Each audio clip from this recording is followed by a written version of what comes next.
So I probably have the typical horse girl story Mm-hmm. where, like, 2 years old, my parents got me the little bouncy horse thing, little toy for Christmas or birthday, whatever it was one year, and they just could not peel me away from the thing. And then it just grew from there. I was watching Black Beauty and Uh-huh. reading all the pony books. And Mm-hmm. then I actually grew up my childhood home. We had a neighbor, and she had a lot of property and she had horses. So, and my mom was friends with her, so we were always over there. So I'd be helping out around the barn and following her around, and it kind of just became my thing. After school, I'd walk, through our yard, across the street, through her backyard, and go help her take care of the horses. And I was really responsible for like an 8, 9, 10-year-old kid, taking Mm-hmm. care of 6 polo ponies. Like, Yeah. if she went out of town, my mom would drive me over there, and it was my job to feed the dogs and feed the horses and muck Mhm. the stalls. My mom would sit in the Nice. car for an hour or Right. whatever, Wow. wait for me. um, so that was kind of how it happened. And I just did, barn chores for that lady, in exchange for time in the saddle. So Mm. it wasn't really, like I had my own pony or anything. We didn't really have the funds, Mm-hmm. the Mhm. means, or at least that's what my parents Sure. told me. I don't know. Sure. Maybe they were Sure. just trying to Oh nip yeah. that in the bud. I don't know.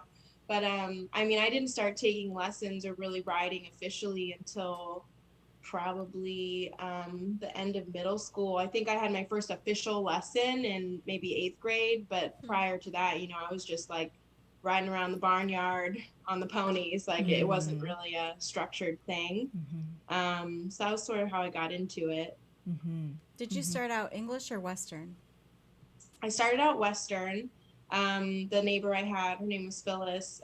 She did a lot of Western stuff. She did some Pirelli stuff, and Yeah. she had, her own trailer, and she'd go out and go to the Ocala National Forest, do trail rides, things like that. So at her place, she had a lot of property, maybe 10 or 12 acres. So Mm. she had these huge front fields. And after all my barn chores were done, she'd let me, ride some of the horses in the Oh. Western saddle. I just galloped through the little Oh Oh, front how wow. fields sweet. of Mm-hmm. Mm-hmm. her Mm-hmm. properties. That was nice. And then when I first started taking lessons, I think I was in eighth grade. My mom drove me up to a little barn, and I started Western with that trainer. Her name was Jennifer.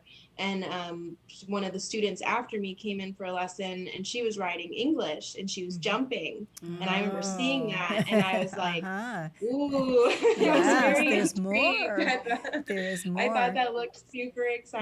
Yeah. And I told her, I said, maybe we could try that next Yes. lesson, because I really didn't know much about anything at that point. And she's like, sure, we can try that if you want. So that was kind of the switch to English. And I mean, I guess I kind of went back and forth for a little while, English and Western, Yes. developing my Mm-hmm. equitation and my seat, and really just as a rider. And Uh-huh. then kind of stuck with the English as time went on. I mean, I don't know, it just kind of stuck. Mm-hmm.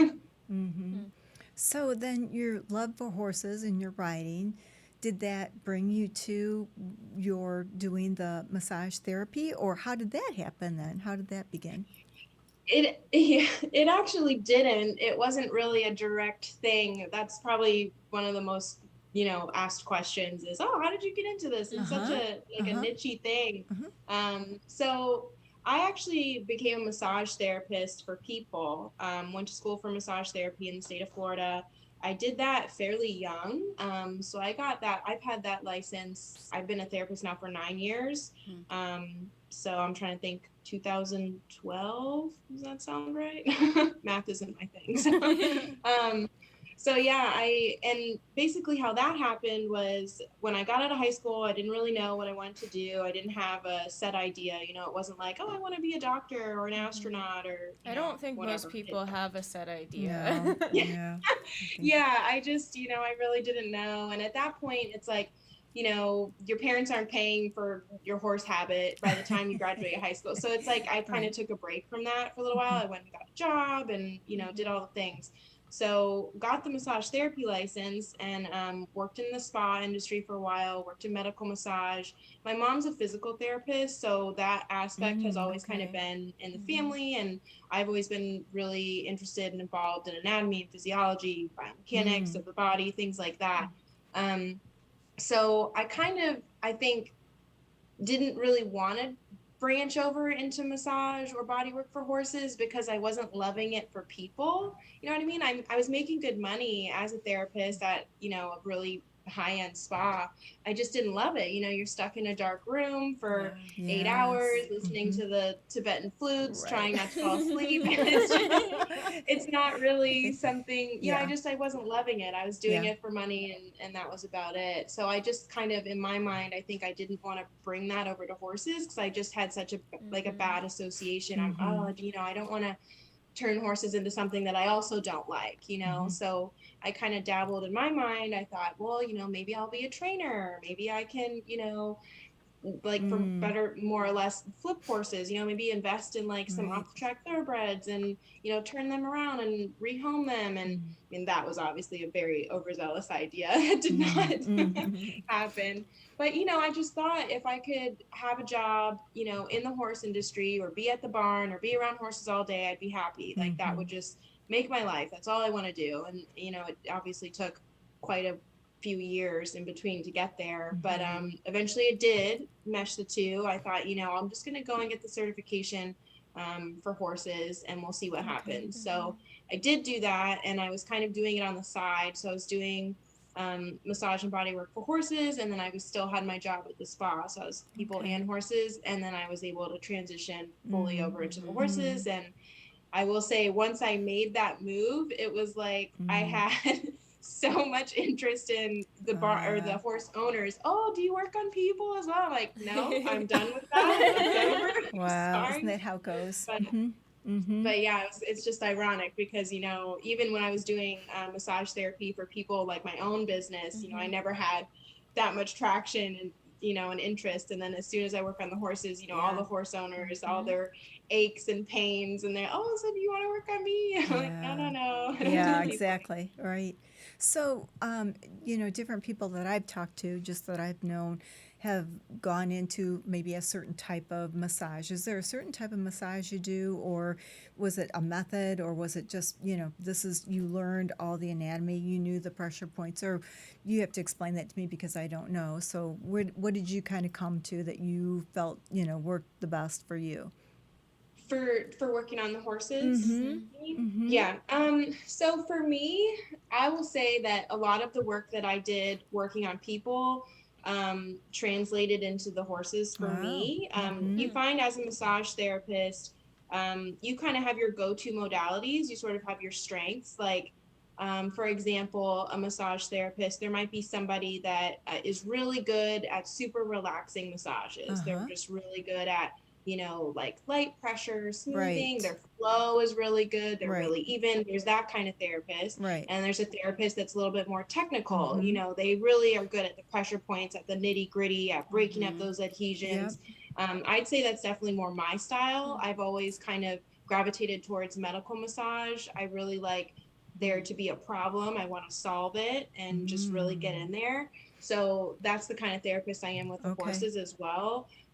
So I kind of like to use the word body work, not so much massage, because when you think Sure. about a massage, you think, oh, it's Swedish relaxation massage from the horse. They're gonna love it. Right. But I mean, Right. that's not really what I'm doing. You know what I mean? I'm working with the fascia. I'm working with the trigger points. Mm-hmm. I'm really getting in there and doing a lot of investigative work. It's not Mm. just, okay, here's your, Mm. soft Peaceful. strokes and your Mm-hmm. epinage, and now your pony's gonna go Mm-hmm. take a nap in the field because they're just Yeah. so, Mm-hmm. blissfully Yeah. relaxed. So Yeah. I mean, it's definitely tricky because I know there are some therapists that, and even people that is what they want for their horse. They Right. just want like a nice Right. relaxing something or other for their 25-year-old Right. pasture ornament horse, and that's great. I will say I gravitate more towards horses that have a problem under saddle, or Mm. a restriction somewhere that we're trying to figure out. So I'm a little bit more along those lines as a therapist, if that makes sense. So if somebody had a horse that, for some reason wasn't performing just the way that they had hoped, with the cues and things, and there's something going on, is there a way you could explain to the people listening that, when you see your horse starting to do these things, that might be the time to start to look for someone like you, because sometimes people think their horses are being not listening, but actually Yeah. there's a problem, so. Yeah, it's funny that you bring that up because that is actually a huge part of what I do. And that's sort of like, I don't want to use the word stigma, but Uh-huh. I mean, we all know as sports people, a lot of the times in our society, as part of our culture, we will write off behavioral issues Right. as just that. It's a Right. behavioral issue. The Right. horse is girthy. The horse, oh, they buck because, Right. they don't like moving forward, or they Right. don't feel like working today, or they're Right. hot, or Right. whatever. Oh, they're barn sour because all their friends are there. We Yes. make excuses. We've made all these reasons of why the horse is doing something. Right. When in reality, it's like, okay, well, when's the last time you had your saddle checked? Does your saddle fit correctly? Is your horse, back sore because of that? When's the last time you palpated through the epaxial muscles? I mean, it's those are the types of signs you need to look out for, and the behaviors. I mean, it's like if you've got a horse that's turning around, pinning their ears, trying to bite you when you're tacking up, that's probably a pain response. And that's probably when you need to get a body worker involved, because I mean, it's not just, oh, the horse doesn't want to work today. I mean, yes, we all have good and bad days. I mean, maybe they'll feel better one day and they will the other. That's all part of it. But it's definitely, it comes down to you opening your eyes as a rider and a horse owner and really looking at those behaviors and trying to get to the bottom of it. So I would say, I mean, to kind of answer your question, it's a passionate topic of mine. So I'm Oh, well, glad you asked good. Yeah. That's it. good. We want to hear about it because I But think it's important too for people to know. We yeah, don't know sometimes. yeah. So I think definitely anything that, if the horse is giving you any kind of indication that they're uncomfortable, or something that you're thinking, okay, this behavior is not kind Right. of a nice, even reaction. I mean, Right. I would look into it being a pain response and really palpate, put your hands on the horse. Get, if you don't feel comfortable doing it yourself, and obviously get a body worker out there to kind of assess the situation, because the horse in nature, I mean, they're very, kind of go with the flow creatures. Right. They're nice, they're gentle. Right. That's sort of who Right. they want to be. They're Right. not out to get you. They're Right. not these Right. angry, animals, unless they've been given a reason to be. Right. So So, that's like, kind even with my own horses, like, if there's a problem, a leg problem, you run your hands down their legs, and you just feel, and if they start to pull their leg up, here's a spot, and you don't want to press too hard. But this is kind of maybe a funny question, but let's just say, is there anything that you tell like people to check like down their back with their fingers, or anything that's a good place to check? Because, we check legs and things like that, but is there another place that maybe we missed that we should be checking to see if it's sore or tender, and how much pressure should we use if we're checking? Yeah. So I would say, I'll describe it as best I can. I mean, it's obviously Sure. easier if you can do it in person and kind of give Right. a visual. But I'd say the number one place you want to be checking is the back, because that's where you're going to get, I'd say 90% of the horses I work on are back sore. So whether that's due to, an anatomical issue like hissing spine that somebody hasn't found, whether it's due to a saddle that doesn't fit because they just Yes. haven't gotten it checked, or if it's just, the horse is in work, or they had a heavy jump school, maybe they're a little bit Yes. tender. I mean, the horse, I would say that's the number one place. And you Okay. just want to run your hand along the horse's back, and you're just doing a little palpation. Okay. I see a lot of people that will do like a fingernail, and you don't want to do that. Yes. I don't recommend doing it that way, because you're just eliciting like a very ticklish reaction, and the horse, Yeah. 99% of the time is going to arch their back and shy away from you, because that's a ticklish thing. It's just like a Right. person. If somebody kind of Right. tickles you, you're going to be like very Right. reactive to it. So I mean, there is a way to do it, to palpate correctly, but I mean, that's something I normally show my clients in person. It's not a Okay. ton of pressure. You're just kind of going along the back, and you want to press gently and see if, a horse that's extremely back sore, it's really not going to take much at all for you to Okay. see that. Yeah. So Okay. you're in Florida, we're in Ohio, and we have a horse that needs this. How do we know who to choose, and how do we know even after choosing that person that this is a good I was gonna fit ask for the both of same us? thing. Yeah. So that can definitely be tricky. You know, I do personally, I'm a very researchy kind of person. So I'll really look, I'll see if, do they have a website? Do they have a Facebook? Do they have a social media page? Do they have something that I can look into and kind of assess their background on my own? I know a lot of the old school therapists that have been in the game for a long time, they don't have that because they're older. It's not really their thing, social media platforms. And also they already have established clientele, so they don't really need it because their whole Yeah. service base is word of mouth. So that's one thing. But if you're going to use somebody that doesn't have any type of for lack of a better term, proof or legitimacy, like if you ask them, hey, what modalities do you use, or where did you go to school, or how long have you been doing this? I mean, those types of questions are going to be your baseline, I think, for weeding out maybe somebody that isn't that great, because they're not all created equal. I think another part of that, for me, I would really ask questions during the treatment. I mean, I would like a thorough assessment. I'd like a write up afterwards. I'd like you to kind of, if somebody just goes into the situation and they really just start, softly, like, whatever, doing a nice little relaxing massage on your horse, but they're not really kind of palpating specific problem areas. They're not asking you, hey, what type of riding are you doing with this horse? When's the last time you got this saddle checked? What kind of bit are you using? Like if they're not asking you very pointed questions to try to get to the bottom of the issue, that to me is a red flag, because Okay. it's like, okay, well, are you trying to solve the problem, or are you just here to scratch the surface? I mean, it just depends what you're looking for, And what improvements would you see going forward with your horse then to know that this is working for you?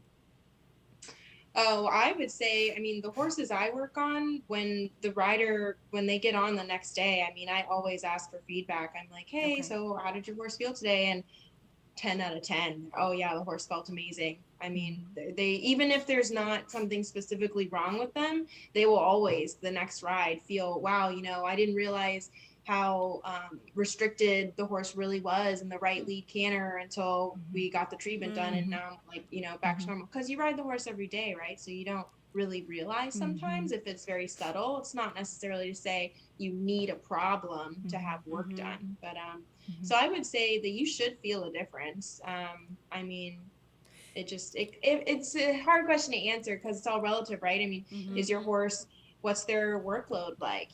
What's their weekly schedule? Are they a high performance horse who's in work 5 days a week? Are they, a trail pony who's going on trail rides 3 times a week? It kind of depends, right? Yeah. How often do you feel that you should have someone who does body work come out to see your horse?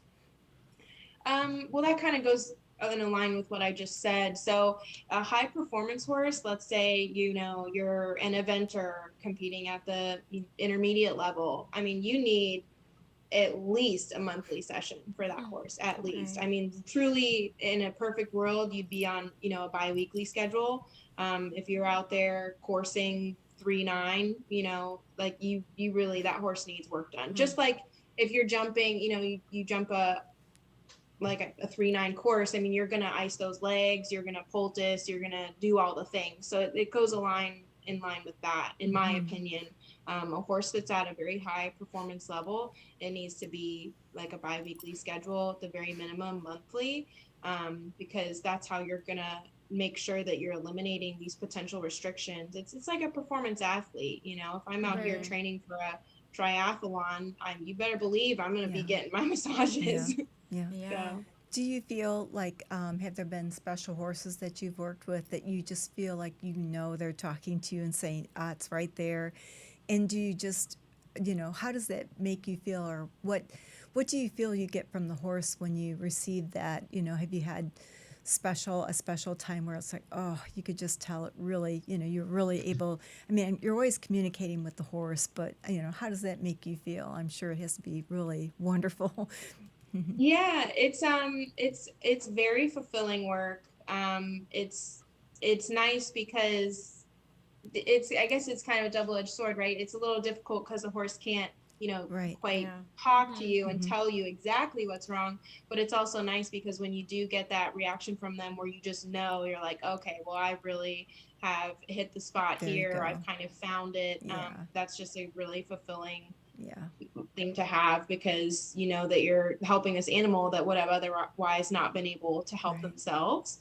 Mhm. So I would say it's just it's a lot of reading the animal. It's a lot of Mhm. just being patient. Mhm. It's a lot of feel. I mean, like I said, I've been a therapist for 9 years now. I've been dealing with muscle and tissue and bone anatomy for 9 years. So I'm pretty second nature when I Right. put my hands on whether it's a person or an Right. animal or anything. I Hmm. mean, I kind of, it's just it's a very intuitive Can thing read at this it. point for Mhm. me. Mhm. But yeah, I mean, I had a horse just last week I worked on before he was going to a show, and I spent probably 40 minutes in just one quadrant on the Aw. back because Wow. it's like I worked the one Aw. side, I came around, and I got to that point, and it's like I'm not even really looking at what I'm doing. I'm looking at the horse's face, or I'm looking at their feet, or I'm just kind of zoned out Right. doing what I'm because I can feel it. Right. I don't need to see it. I just Right.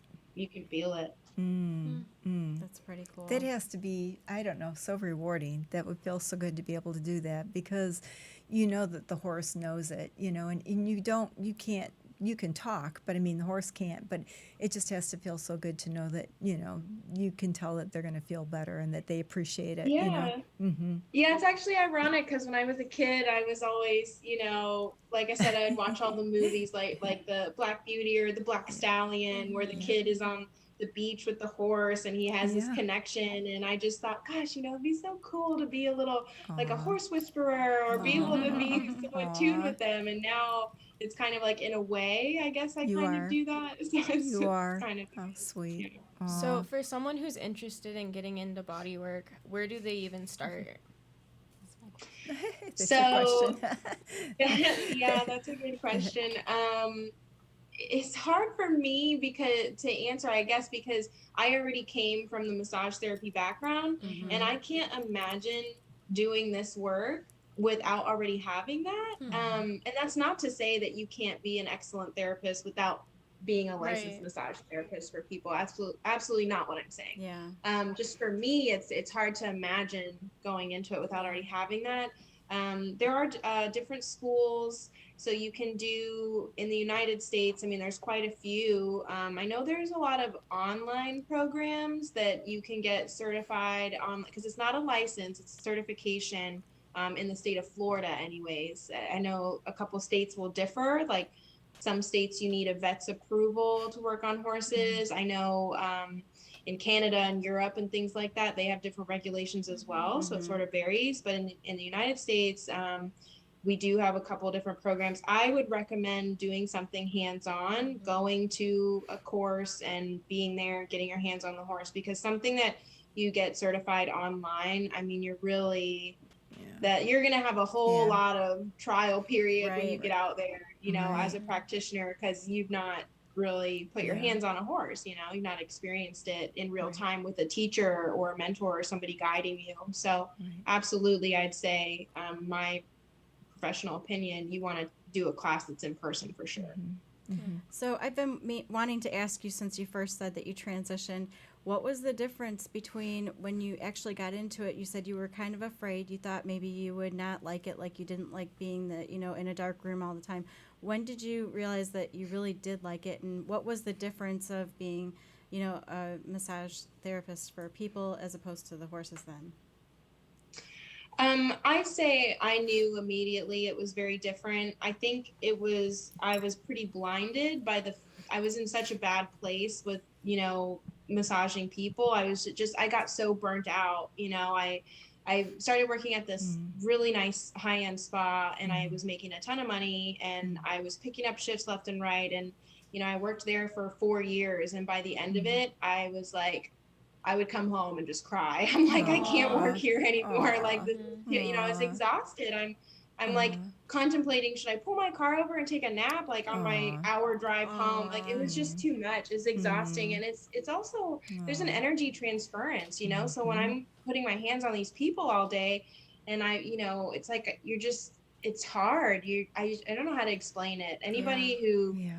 works kind of in a Yeah. healing type job will understand what I'm talking about, but it's like Mhm. you really do, it drains you. I mean, you're Yes. working with people all day, or you have somebody in your energy field all day, and it's Mhm. just like it's Yeah. too much. So Mhm. with and not to mention the people talk, so it's Oh, like yes. Yeah. if they're not super happy, then they're Right. normally complaining, or Yeah. just all the things. So the Yeah. horses are nice because they don't talk. They just stand there, and they know I'm trying to help them. So I mean, it's like they just really have that understanding eye. It brings me peace to see them at peace, and Sure. really solving that problem for them, like we talked about before. It's just so fulfilling, so rewarding.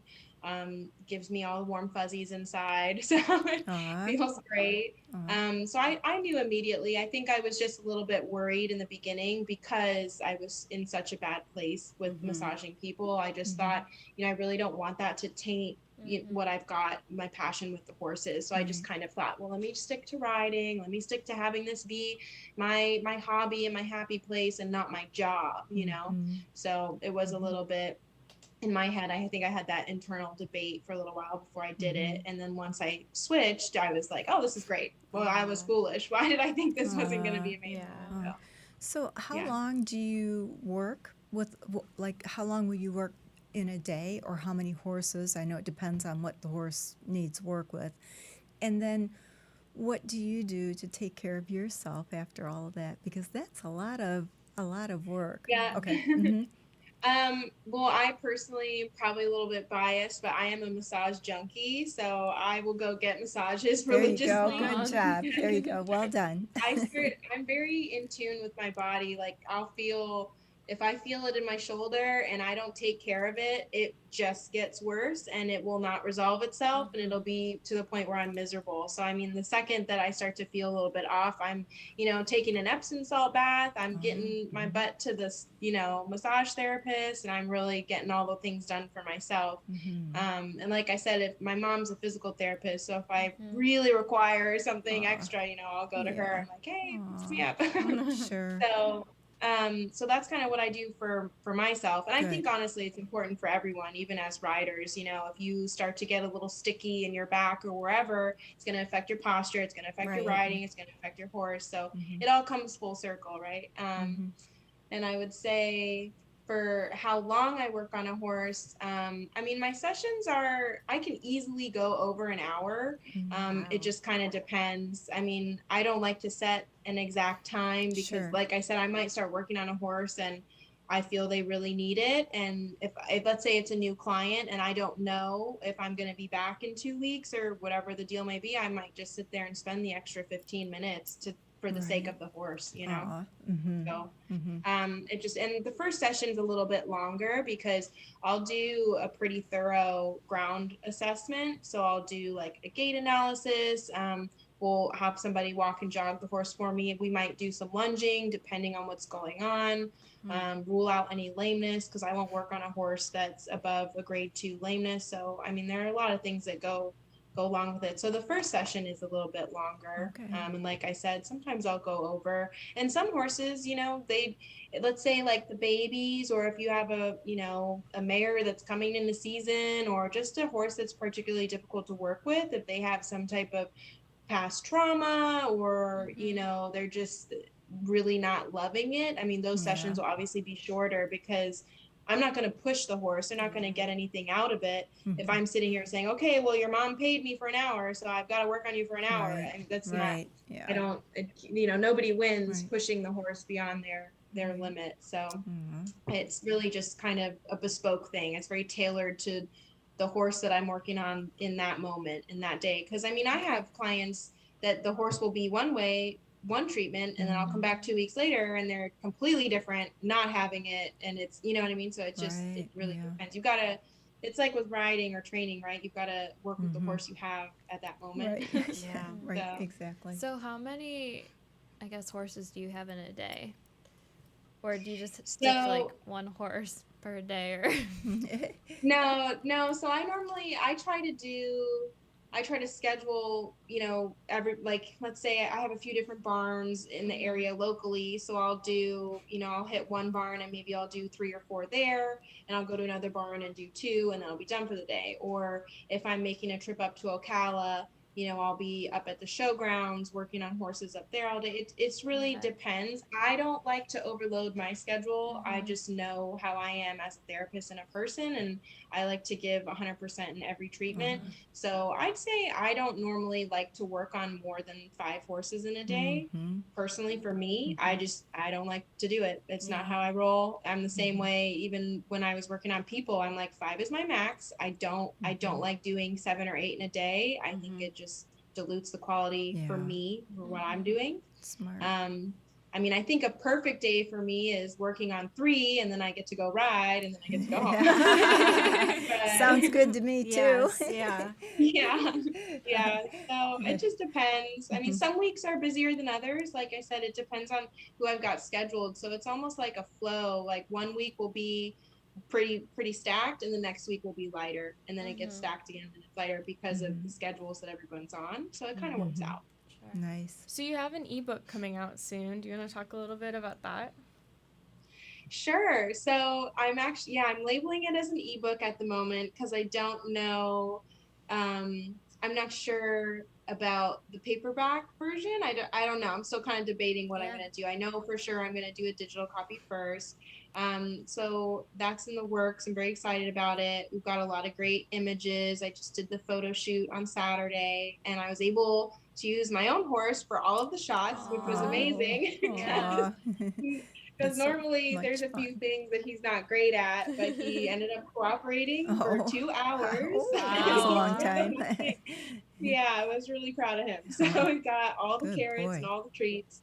So it's going to be more or less a guide for what we call in the biz dynamic mobilization exercises. So a lot of people refer to them as maybe carrot stretches, and then also just some other dynamic strengthening techniques that you can do, the everyday horse owner can do for their horse. Mhm. It doesn't have to, you don't have to know a lot. They're not going to be super technical. It's going to be very digestible content, very attainable for the everyday person to do. We even Nice. have some kind of step-by-step shots, so you'll know where to Mm. put your hands. You're going to Oh, know wow. exactly what to look for.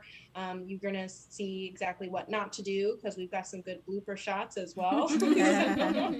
I'm a very visual person, so I try Mhm. to kind of bring that to the book. So you really can't mess it up. You know exactly what you're trying to do. That always Very So helps. cool. Mm-hmm. Very good. yeah. That's awesome. And if anyone would want to work with you, what would be a good way to contact you? Well, I mean, I've got my website. I basically all platforms. You can message me on Facebook. You can message me on Instagram. My number is directly on all of those platforms as well. And then I've got my, email list on my website. And the handle for all of that is the same. It's just AB Equine Therapy.